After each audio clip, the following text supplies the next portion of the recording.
Last Sunday, which was the second Sunday of Advent, the liturgical readings focused our attention on the theme of the good news of consolation and liberation, Evangelion. This third Sunday of Advent, the readings focus our attention on the theme of joy.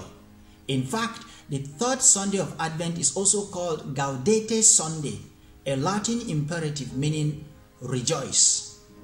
In the first reading from the prophet Isaiah chapter 61 verses 1 to 2 and verses 10 to 11, the prophet asserts his prophetic vocation, declaring, "The Spirit of the Lord is upon me, because the Lord has anointed me."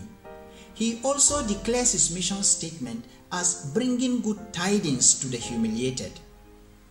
As a concrete program of action, or what we might call apostolate, the prophet outlines binding up wounded hearts, proclaiming release to the captives, and a jubilee of the Lord's grace or favor.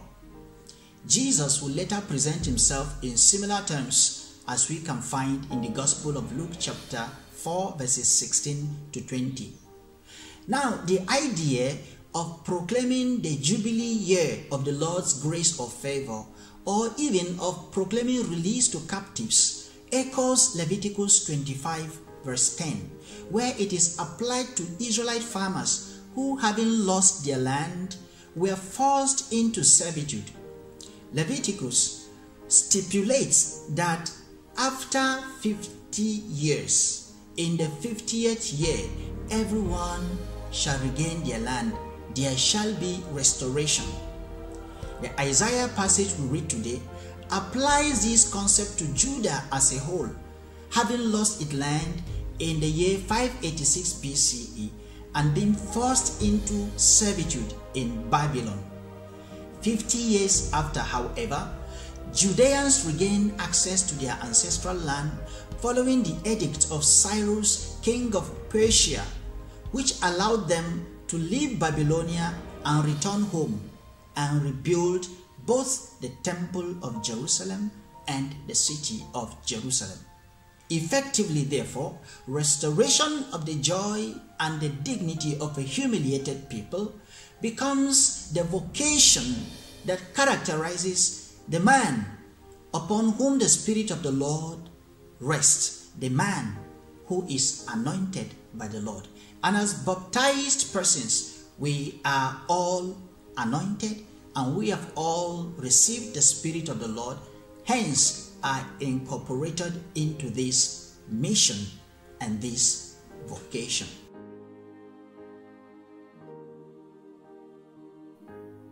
In our second reading, Paul writes to the Thessalonians. Thessalonica was the capital of the Roman province of Macedonia. Although a Greek territory, there was a Jewish community there, and they had a synagogue. However, there were many occultic practices and worship of the emperor and other deities. Paul had been maltreated and driven out of this city on his second missionary journey. The Jews rose against Paul and his collaborators, Silvanus and Timothy, because of his success among the pagans. The Christian community consisted mainly of Gentile converts. These Christians were under severe attacks, both from the Jews and the pagan religion. The second reading is from the final instructions at the end of this first letter. In the letter, Paul tells them what to do as they await the second coming of the Lord. They are to be happy at all times. Ordinarily, it would be difficult to tell those under persecution to rejoice. But Paul stresses that they should rejoice and be happy at all times. They are to pray constantly and give thanks in all things. Thirdly, they should never suppress the Spirit, but rather think before acting. Finally, Paul prays for them that the God of peace will make them perfect and holy. They cannot attain holiness by themselves. God has to make that happen in their lives through the action of the Spirit. In that way, God will keep them, keep their spirit, soul, and body blameless when Jesus Christ returns. The good news is that God never fails to give the Spirit to His children because He has called them.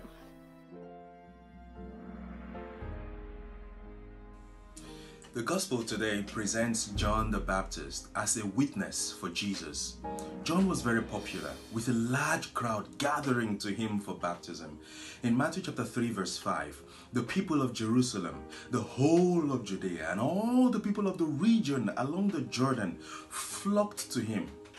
In our passage today, the Jews sent priests and Levites, who were religious authorities, and even the Pharisees also from Jerusalem came to question John's identity and authority if he were the Messiah.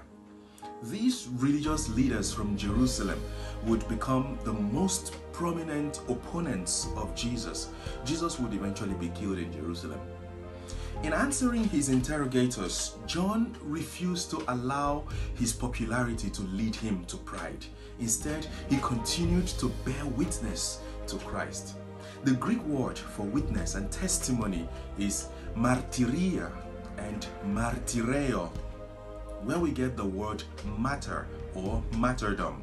It has a legal sense also of witnessing for or against someone. So, John the Baptist was the first martyr for Christ. His answer to them was a humbling of himself and witnessing to Jesus. He said, I am not the Messiah.